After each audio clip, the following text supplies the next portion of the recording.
You're listening to Ka-Pow, the pop culture podcast. Comics, television, movies, and more. If it impacts fan culture, we have something to say about it. And now, your hosts, Jordan, Cliff, and Seth.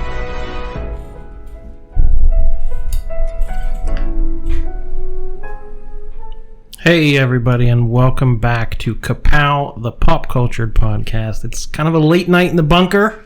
I'm not gonna throw blame in anyone's direction. My name is Jordan Lowe. I'm Cliff Barnes. Hey, I was here. I live here.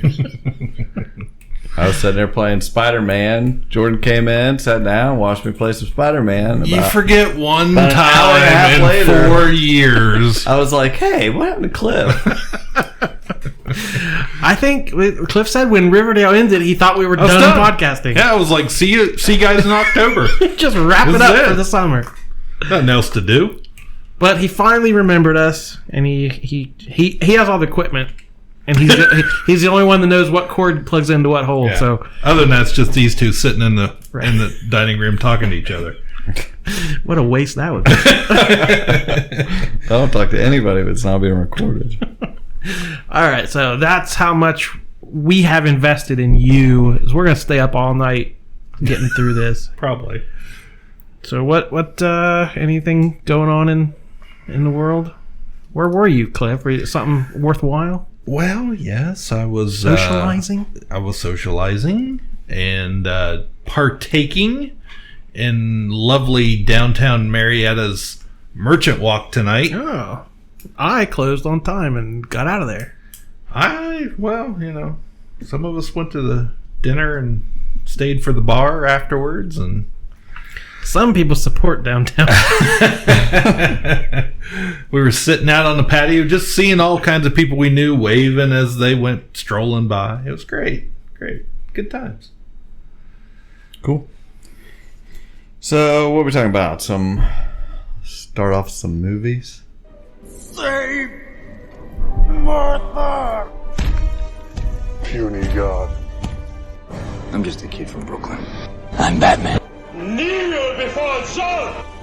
On the roof! Said it yourself, bitch. We're the Guardians of the Galaxy. So what's it gonna be, huh? Long sullen silence? Or mean comment? Go on. You got me in a box here. Well, I've been doing my top 100. Yeah. Still counting them down. I'm not gonna. We breaking 50? Or are we? Yeah, we're like around 42. More than halfway through. Ooh, wow. Yeah. Has there been any like super surprises for you? Not really. Yeah, I mean, a few that were the ones that surprise you the most are the newest ones. Yeah. Because I know how protective you are of this top 100 and how very good something has to be to break into that elusive club. So knowing a movie from the last couple years has done it makes me sit up and take notes. Yeah, I'm not scared to do that. But I'm not going to read them off. Go to our Facebook page. And it's Ka-Pow, Pop Culture Podcast. Easy to find. Mm-hmm. And anyway, every day, not every business day. This was the first day that I went to sleep when I got home in the morning and totally forgot about it. I woke up a little before noon. I was like, oh my gosh, I didn't post a movie, but I got it in there. So yeah, there's a bunch of movies on there. There probably quite a few predictable. I mean, they're good movies. Everybody says, hey, that's a good movie. And a mix of Oscar winner classics, and then you throw in like a Caddyshack that something that stuck with you all these years. Yeah, it's just something we quote all the time. It's got to be it's a mix of favorites. Just that it could be something stupid, but it's a favorite, or it's something I just think is great or perfect that it's a favorite. I think as it gets a little closer to the top here, you're gonna might be a little more precious to me. A little more maybe. It's probably going to jump all over the place as you get to the top, I think. Anyway, check it out. We still got, how long, it's felt like a long time. It's got about that amount of time left. Yeah, we got another month and a half of this. It's great. And then I'm not gonna say it. I don't want to spoil it. Anyway, so have you been watching any movies? I actually did. I wanted to check. It was the movie Burning on your top 2018 list. It was on my list. You had seen it? Absolutely. I don't remember where it was on your list. Top half? Bottom half? Top half. Oh, yeah. I just saw that it's on Netflix now. This is the 2018 Korean film from director Lee Chang-dong. This is the movie. It has Steven Yeun from The Walking Dead, who played Glenn.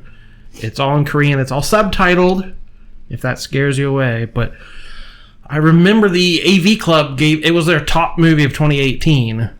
Because they aim toward the kind of the snobbier edge of the movie, so a lot of their top 25 were like, I don't even know that movie, right. And I get to number 1, and I'm like, the dude from The Walking Dead's in the best movie of the year. So it always kind of stuck with me. I'm scrolling around Netflix, I was surprised to see it on there. Yeah, and I thought it was wonderful. It's got a real Schrodinger's cat story going on there. The review I was just reading, they called it a masterpiece of psychological unease. And if you know me, I love psychological unease. I love this movie, and I saw people, it's so slow, or the first half hour nothing happens, but it is just sort of, you're thrown in. You have one point of view character, the main character, and the movie does not tell you anything that character doesn't know. So you're just in his life. You only know what he knows and see what he sees. And the narrative is sort of tilted in what he thinks is happening. You're kind of led to believe is happening. And I would suggest don't even watch the trailer. Just don't read or know anything about the movie. Just go into it. And I was transfixed by it. I was just blown away. Yeah, I really liked it. Very, very good. It's just what you're saying about how you're only getting his perspective. I guess I just assumed more movies were like that, but no, this was very special in that way, because the whole time you're wondering, like, you just felt like him. What is going on? Like is something more going on? There are clues, but you don't know if they're tempered by what. And of course, the main woman, they show her studying pantomime and saying like, "Oh, what you believe is there is actually there," and it shows her doing mime. Yeah. And it's like, that what this guy thinks is happening, he can't convince himself it's not happening. So it just builds and builds, and the tension just kind of cranks and cranks. But it's so slow getting there. By the end, you're just exhausted. It was, I was very good. So very psychologically good. Get out there and you'll hate it. I guarantee everyone will hate it. But we liked it, and that's all that matters. Anything else? Well, I have not seen any movies, but my entire family went and saw Aladdin, and without me, my son took his girlfriend unannounced. They should really run this stuff through me. I know you book the trips to Disney. You have to book all the entertainment as well. Exactly. Yeah, just everything. And they went and saw it, and they come back raving about it. And the reviews in the, I guess, Disney Twitter community had been really good for it. So my wife was upset that he went and saw it without her, without all of us. And so Saturday when I was at work, she took my daughter, and they went to see it. And she texted me immediately after I think they walked out of the theater to let me know she cried. And I was like, okay, yeah, it's Disney, whatever. And but they were, for the last week, all I've heard about is how good Will Smith is. And which, that's a crazy turn, because this movie, the first images we saw of it was pretty much savaged. Everybody trashed it. And then they released a longer trailer, and people were like, well, it might not be terrible. And now people are digging it. Turns out it's good. Who knew? So So Aladdin. Hey, I read a book. I think I put it on our Facebook page one time. It's called Best Movie Year Ever, How 1999 Blew Up the Big Screen by Brian Rafferty. Is it about the Phantom Menace? It's got some Phantom Menace in I there. think Jar Jar was on the cover. Yeah, I think so. It probably is. But that was a good year for movies. It was just like each chapter had kind of, some behind the scenes story about it. And it was really interesting. Like all talking about the making of Blair Witch and Fight Club and, The Matrix, Being John Malkovich, American Beauty, Office Space, Sixth Sense, Eyes Wide Shut, American Pie, Magnolia, Election. The list goes on. I mean, Fight Club. I said that. Yeah, there's a bunch of them. I think we should not talk about. Yeah, I wasn't supposed to bring it up. I hate that reference. I'm sorry. I can't believe you did it. Yeah, I feel bad about myself. Anyway, it was a very enjoyable book if you're into movies and hearing just like behind the scenes stuff about them and how that year played out, because it starts at the beginning of the year and goes on and talking about the social repercussions of the movies and things. Columbine was that year, shortly after The Matrix, and there was I really enjoyed it. Great movie book. If anyone knows of any other things like that, I would like to buy it, so let me know. I've got the book Easy Riders, Raging Bulls. It's about the 70s, which sounds kind of that similar, tracing the movies that tying into the society. But yeah, I was in college in 1999 with a lot more free time, so my roommate was a film buff, so we were at the movies pretty much every weekend. I saw pretty much everything big that came out that year, so yeah. We should probably mention that Wonder Woman poster that was dropped too. I scrolled past it not knowing what it was. Yeah. I was like, is that Gal Gadot? Gadot. Yeah, I put it on our page. It's pretty colorful. It's pretty sad that it's like 1 year before it comes out, we get a movie picture. It's like, oh boy, we have to wait a year. Yeah. What is the reasoning behind it? I mean, it's been shot for a while. Wait for summer. Huh. Okay. Did you like it? I thought it looked. Yeah, I mean, it caught my eye. Ragnarok was the first thing I thought of. That very colorful. Yeah. I was like, wait, DC is. Yeah. So, if anybody doesn't know, the Wonder Woman movie, the sequel is taking place in 1984, and we know somehow Steve Trevor has come back or is part of this movie. I don't know. Who knows? But he's in it. So Chris Pine is back. And as we are recording, the Dark Phoenix just opened today, so none of us have had a chance to see it yet. I'm not sure if anyone's excited. I didn't even watch Armageddon. I'm waiting on some Marvel X-Men. Armageddon. What? Is that what it was? No. Apocalypse? Oh, that's what I meant. Sorry. Last Stand. Yeah. No, Jordan, you have went and seen every X-Men movie. Yes, that's my one claim to fame.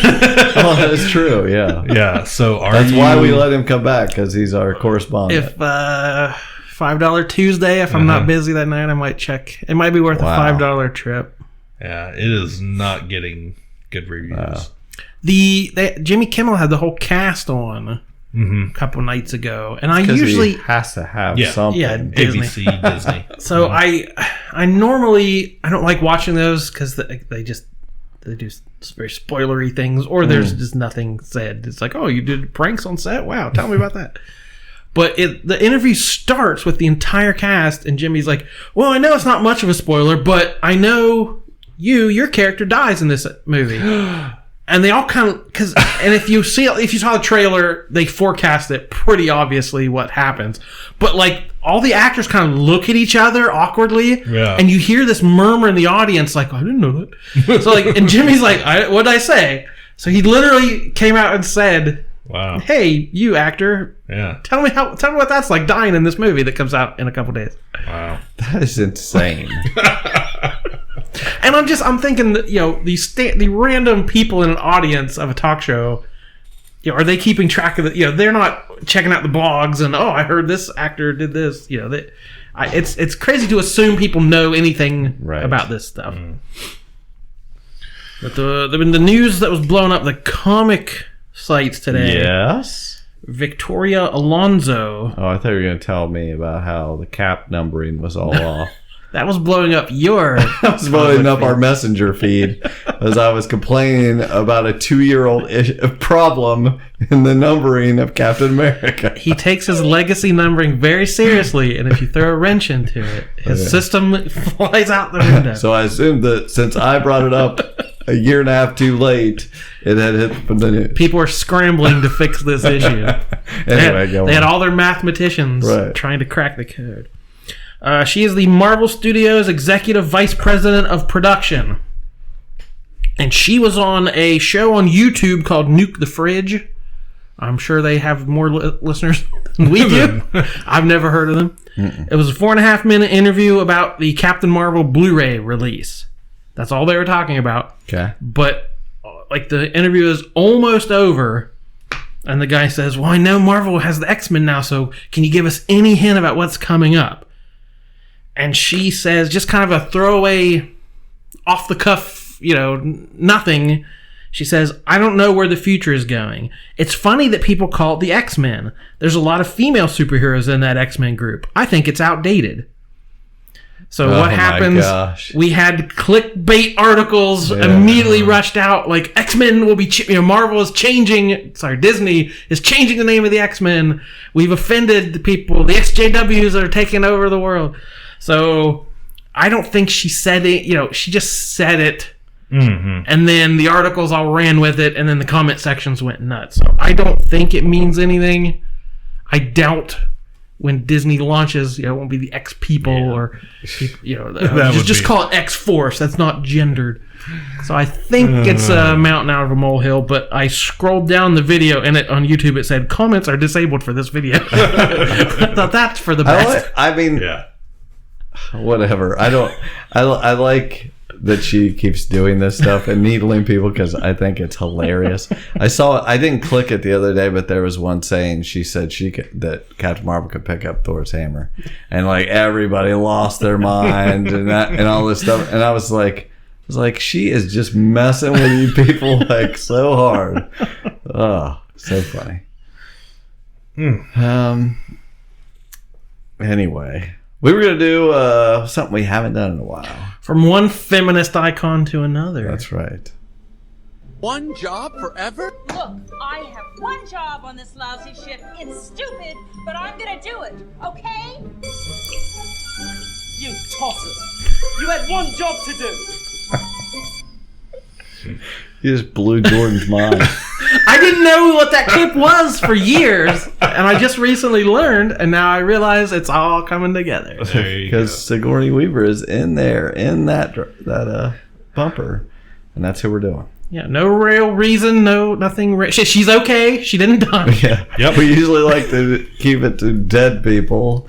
Right, the day they die, we do this. No. Not being morbid today. We threw a dart at the dartboard and we came up with the awesome Sigourney Weaver. So we're going to pick her one job, the one role she had that will put on her tombstone the defining character of her career. And you said this was going to be like difficult, so I'm curious what ones. I think there's two that I could see arguing about. I think this room will pick pretty easily. Yeah. But I think I could see the people at large. Okay, well, let me start going through her catalog here. She's been around a while. Skipping the ones I never heard of. Let's go with Heartbreakers. Working Girl. The Working Girl's great. Great movie. She's good in it. Mm-hmm. Dave. Cedar Rapids. The Ice Storm. Oh, I haven't seen that in a long time. I've had it. I've got it like in every queue, waiting for it to come up free to watch, and no one will do it.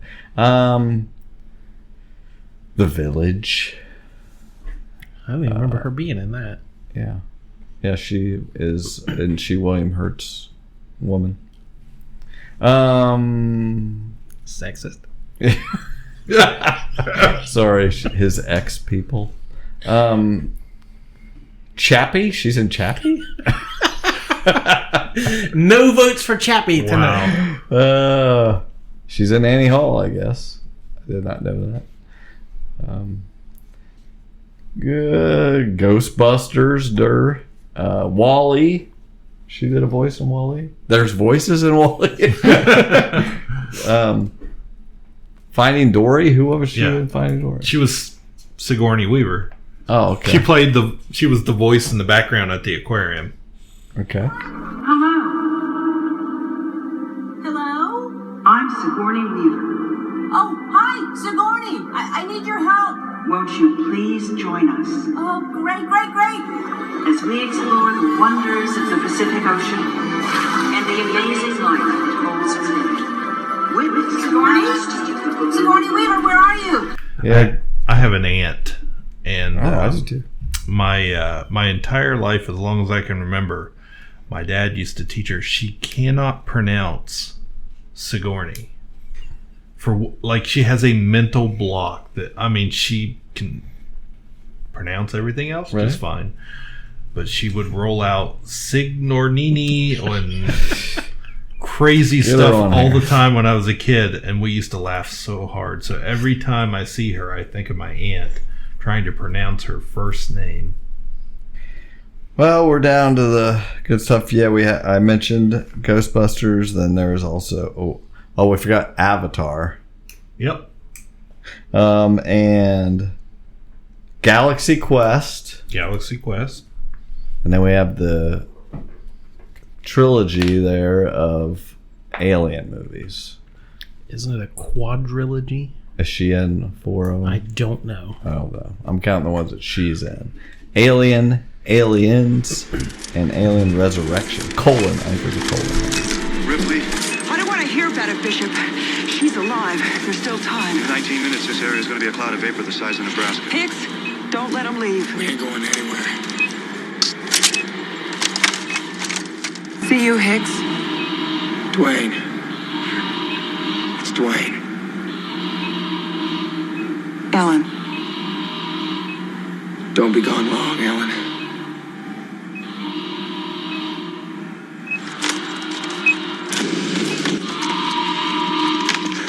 So anyway, a lot of mishmash of things. Depends what you like. And her... I wrote down Cabin in the Woods. Yeah. She's... What...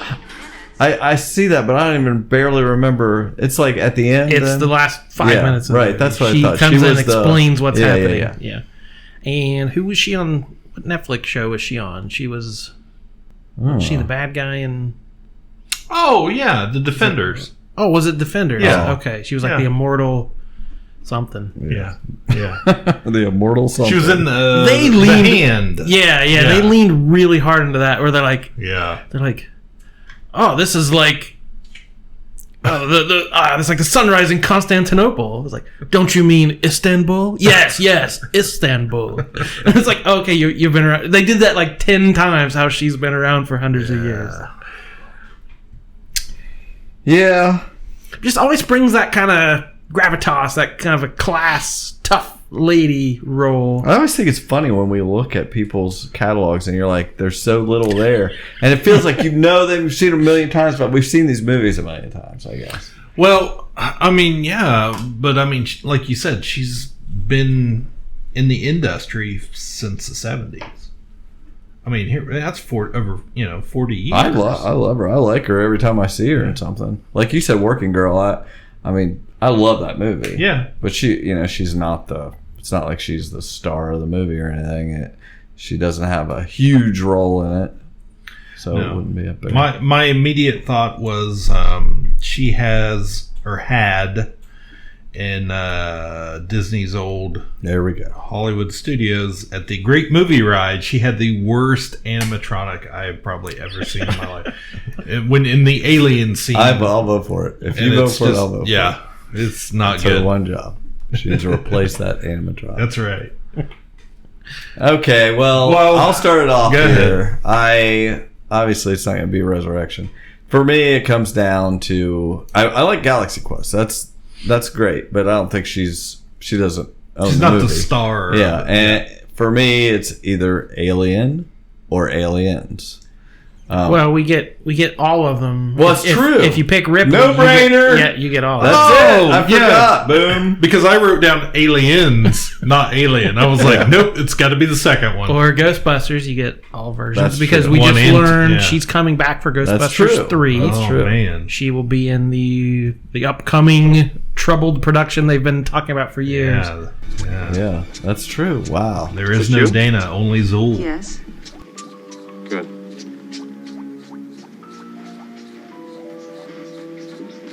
What is that thing you're doing? It's technical. It's one of our little toys.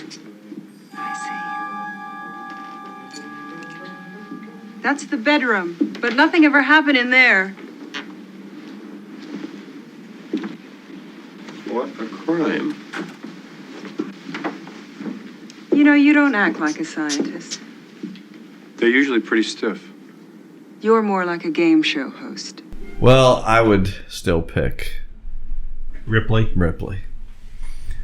Yeah, I'm in for Ripley. I think it was. Those are both. I mean, I like both of those yeah. movies almost equally. They're very different, but they're I like what both of those movies are doing. Ghostbusters, I think came out in 1984, and it is the first movie I really have like a clear memory of going to see it, loving it, and like, coming home excited about it, and just being. I remember we had the record of the Ghostbusters theme, and I just remember I had a T-shirt, a Ghostbusters T-shirt. I think we bought it at the county fair. And like I have very vivid memories of loving that movie. Of course, she played Dana Barrett, the love interest of Peter Venkman, and she was kind of the catalyst of the whole story. And it would be so easy in that role for Bill Murray to just steamroll over whoever his co-star was, because he is so fast and charming, and you needed someone who could kind of be his foil and play against him and not fall for his charm. And like you see it takes work. So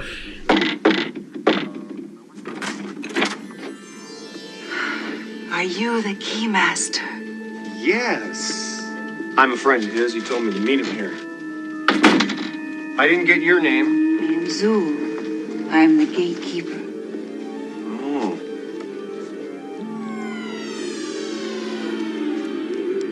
What are we doing today, Zool? We must prepare for the coming of Gozer, Gozer, huh? the Destructor.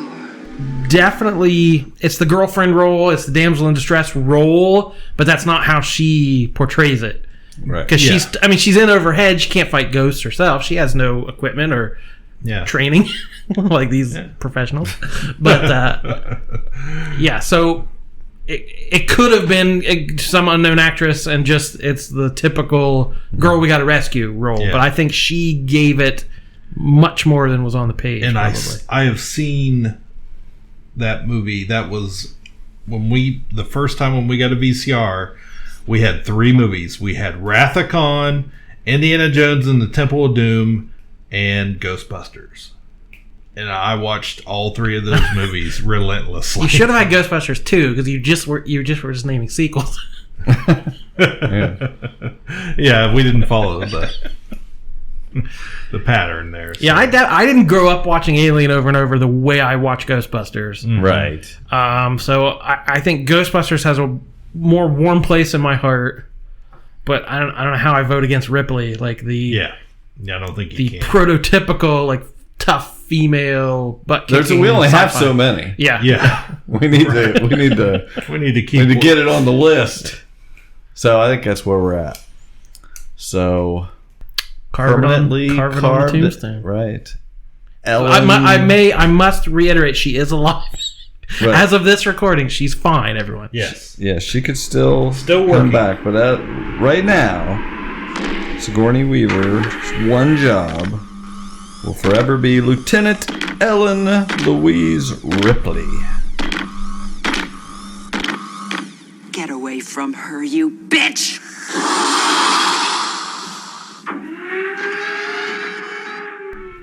We did it.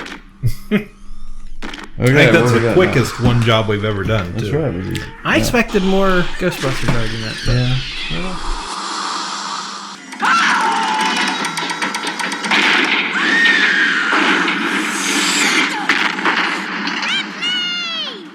Okay, Cliff, we're going to give you a window here to 5 good minutes to talk some Star Wars. So let's do it.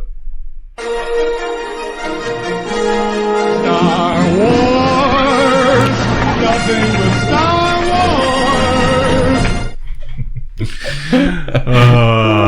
Bill Murray. it was Peter Bergman. Ghostbusters. It's all connected. You set all this up. It's a big twist at the end on our final podcast.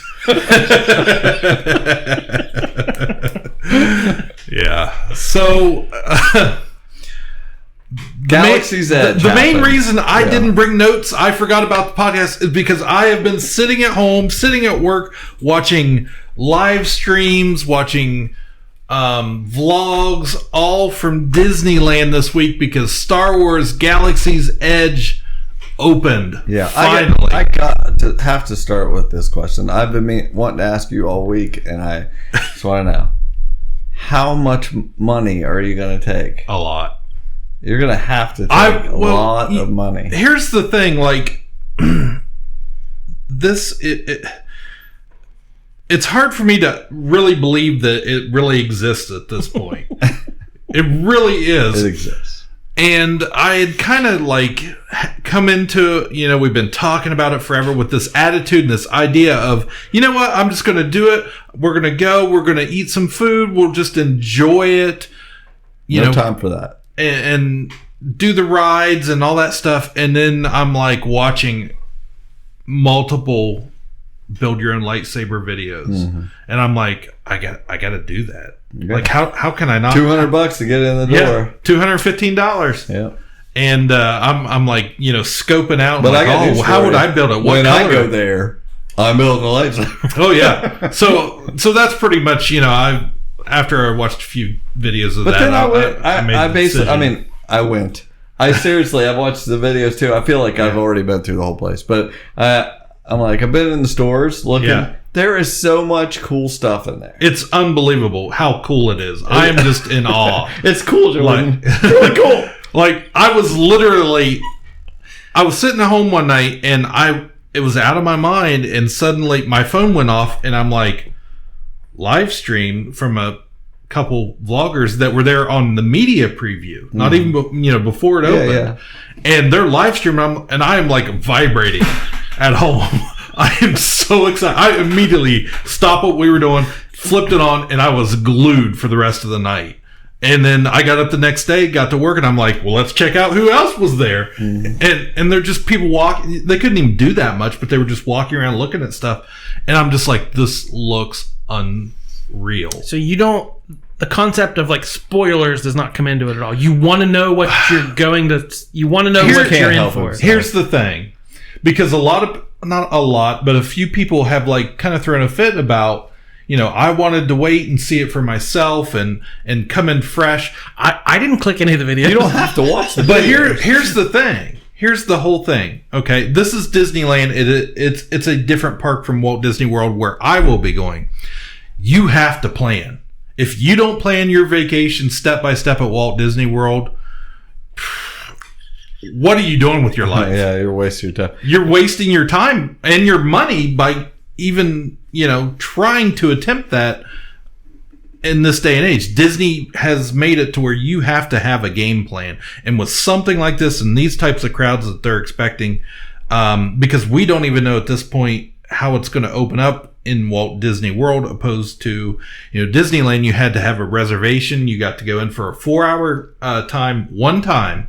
And that was it. You had 4 hours in that land to do whatever you wanted to do. And even with that 4 hours, a lot of folks, and having limited people in that park, didn't get into the cantina because the line was so long, or Disney cut it off, or whatever.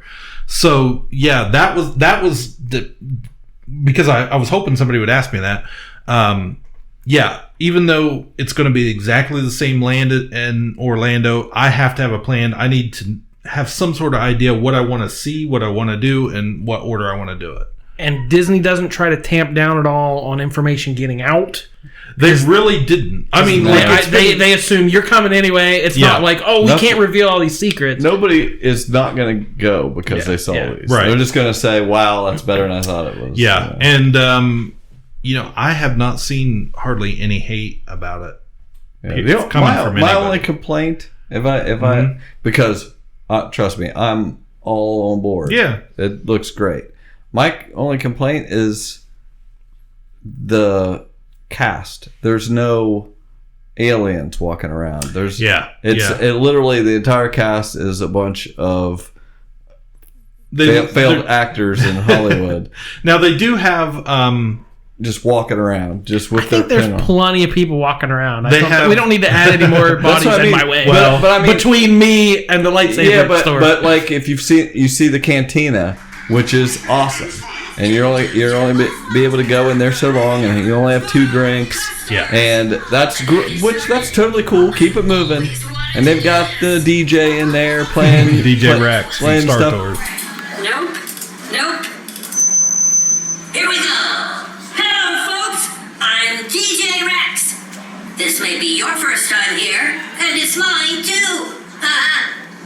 Let's get to cruising altitude with a tribute to a song that swept the galaxy.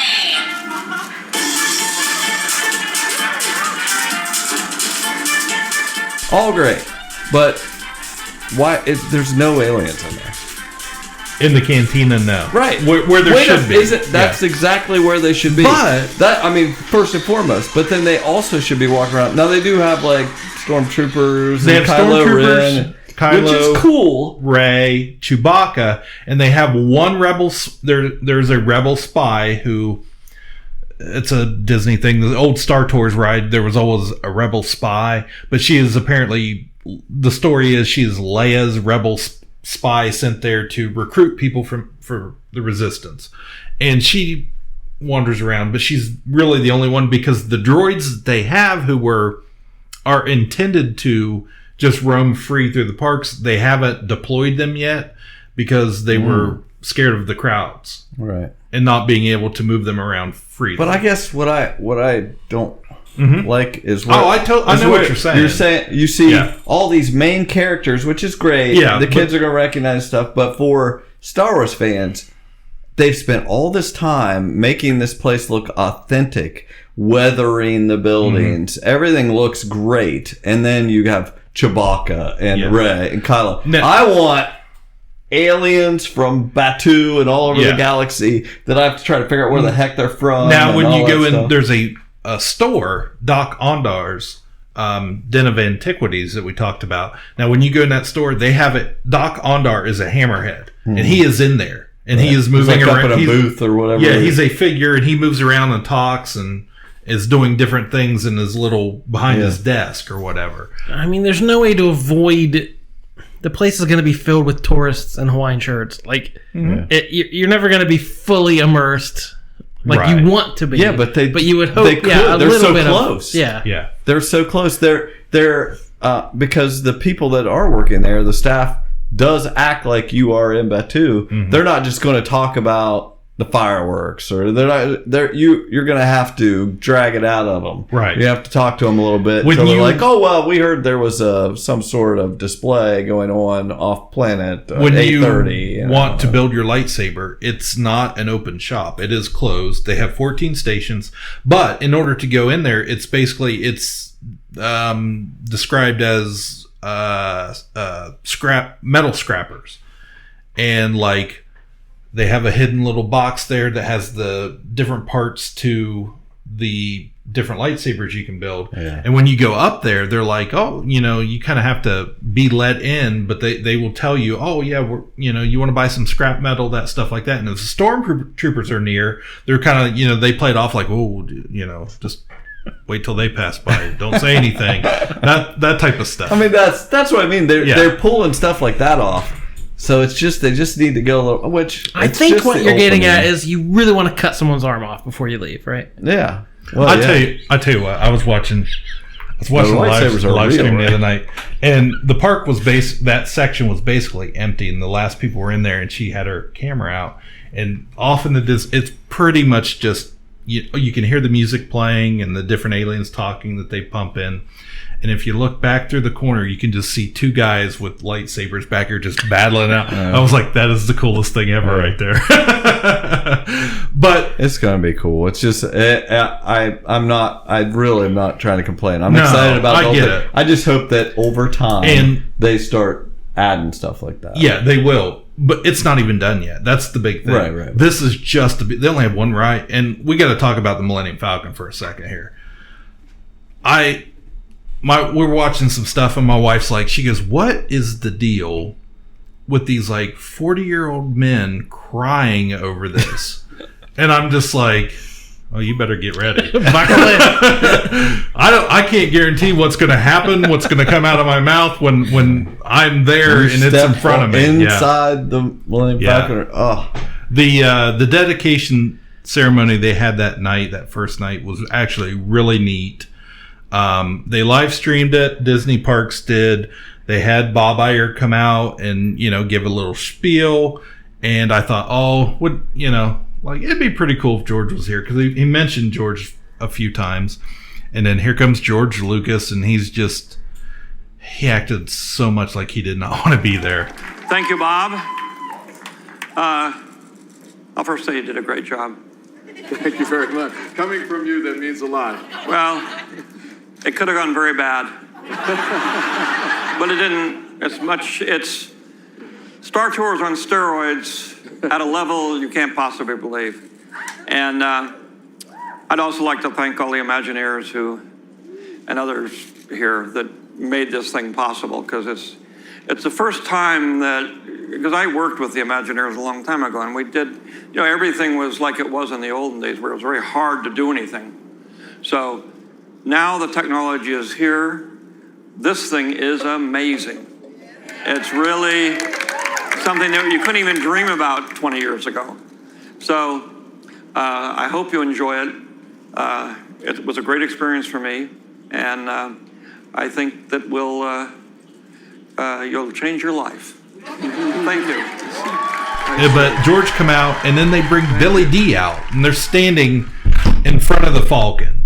Okay, and they got a little stage there, and it's all lit up, and Billy D comes out, and he was really generally excited to be there, and he gave his little, he said it before, people ask me how I found Lando again, and Lando never left me, in the crowd cheers and that type of stuff. Then they bring Mark Hamill out. I was like, this is cool. Mark comes out, and he's so excited, and he's talking and thanking the fans and thanking everybody. And then Bob's like, he says something about, let's get this thing started. And the camera pans over, and up in the Falcon is Chewbacca. He's sitting in the cockpit, and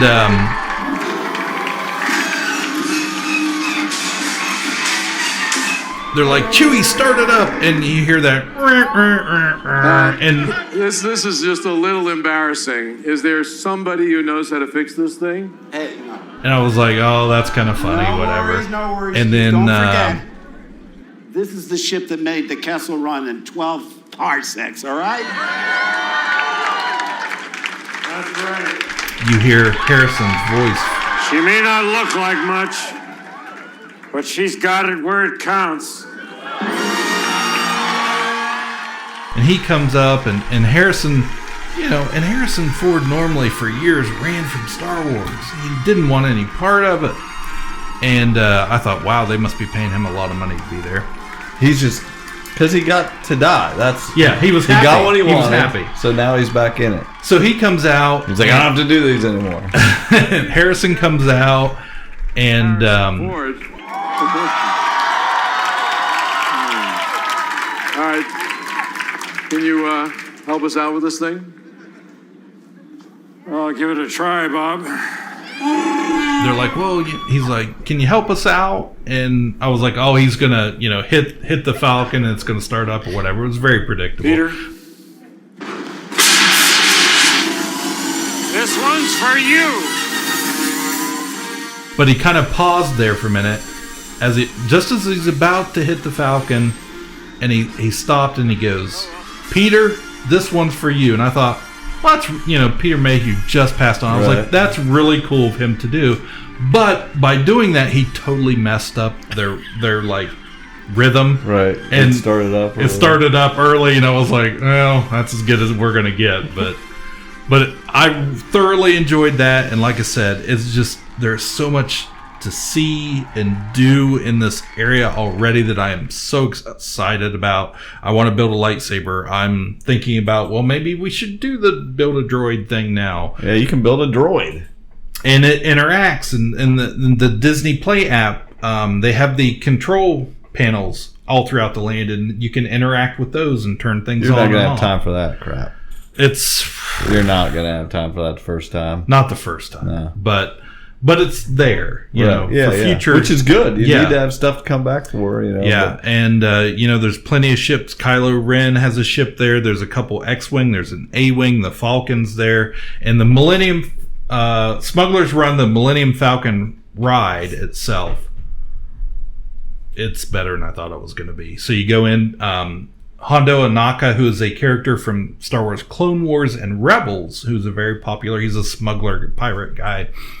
And they have his audio animatronic up there. It's very fluid. Looks great. And I've watched a lot of footage flying the Falcon, see what they're doing. You have two pilots. One controls left or right. One controls up and down. Two gunners and two flight engineers. And your mission is you're running to get some coaxium, like in the Solo movie. And it's just awesome. Every time I see somebody hit that when they go into light speed, I'm just like, that's the moment I want. That's what I want right there. I want to be the right hand pilot and pull the freaking light speed just because it just looks so cool. Oh man, I got to do that in my life. And they're right though. They did what they said they were going to do. On that ride, that's when I would get the tears. If you tear up the Falcon on your mission, you're not going to wreck it. But if you tear it up, when you get off, there's like blinking lights going off and steam coming out, and you hear people talking about, I don't know if we can even fix this thing. I'm like, you did exactly what you were intending to do. There's a large bill tacked onto your hotel. Right. So yeah, it's just. I thought the whole thing just looked unbelievably awesome. We'll get the full report in December or early January when you get back. I am so excited. I have 3 days. It's Friday evening. Monday morning, I have to book my dining for our trip in December. We've already got it all planned out. Now, my question is this: do you know? Okay, you've got it all planned out. Is it just Star Wars every day, or what are you doing? No, we're gonna do everything, but I plan on doing it at least twice. Yeah, I was gonna say, is it possible to do it? Yes. I mean, like as far as we know now. Right. I was wondering how many times they'll let you. Yeah. So Walt Disney World, Disney's Hollywood Studios, the Star Wars section does not open until April 29th. Okay. August. Sorry. I'm really excited. Go. August 29th. So we don't know yet as far as how that's going to work officially. It may be like Disneyland, and you have to have a resort reservation, staying on property. I don't think it's going to be just because Disneyland has like 3 hotels. Okay. Walt Disney World, there's like 20. Right, yeah. And it's a massive amount of people. So much more than what Disneyland was dealing with. And also everything, the whole world was watching Disneyland. They wanted to see how this was going to go. So they had a lot more pressure on them. And things at Walt Disney World tend to be a little bit more disorganized in general from Disneyland. Disneyland's a locals park. A lot of annual pass holders. That'd be a nice place to live, right? Yeah. Right near there. Oh, yeah. Yeah, where Walt Disney World is pulling people in from all over our country, all over the world. A lot of tourists that just come and they have no clue. They don't even know there is a Star Wars land.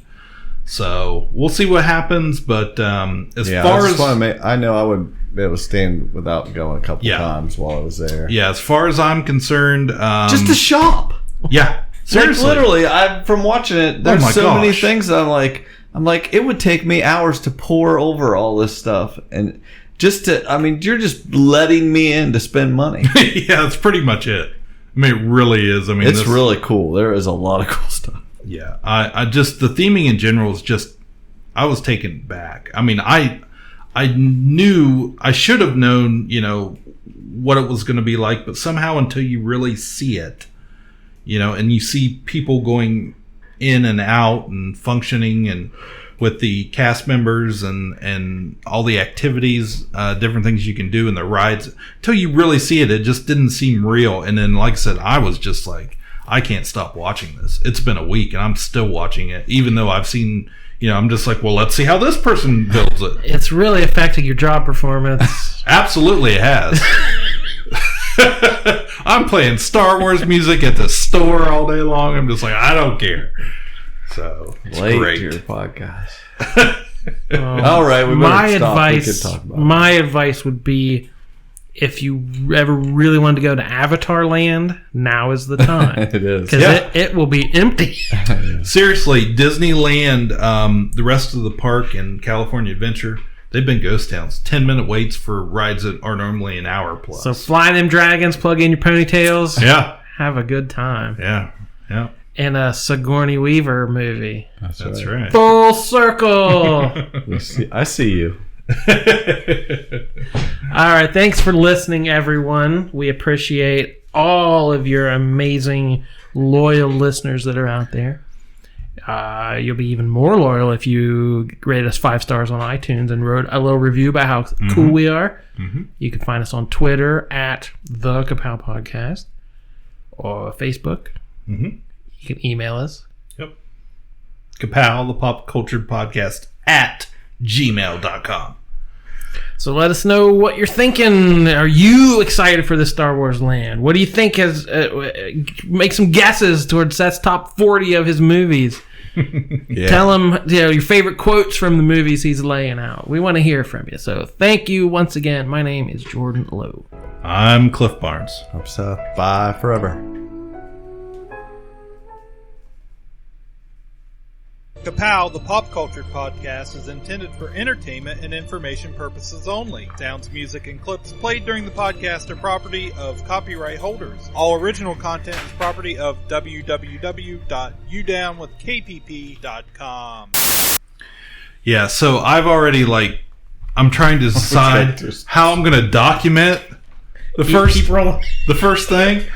So I've been looking at, gimbals for different cameras. No, you don't have to do that. There's a billion videos online. I don't, but it's not mine. That's true. It's not Ka-Pow's. Yeah, I've been trying to research all week now. I'm like, I was telling the guy at work, I was like, I think I'm gonna get a gimbal for at least for my phone or something. He's like, what's a gimbal? And I was like, you know nothing. But yeah, I want to have a smooth, something with a stabilizer that I can move around my cameras and make a little movie. It's gonna be great. So excited. I'm curious what you come back with, because I'm sure of a lightsaber. The thing is, you got to buy more than one lightsaber. That's your problem. Well, see, that is the problem. I know, because I know if I go, I got to buy 2 lightsabers. Right. Yeah. So I don't know. You think you're buying 3 lightsabers, right? Yeah, maybe probably. 4. Well, I mean, hopefully, Cooper, he's got a job. He can buy his own now. Yeah. So all I really have to worry about is Carly and I. Right. So. Well, that's true. I mean, lucky. I've only got 6 months to decide what the hell color I want. I mean, come on. Yeah, that's true. What do you think you're gonna do?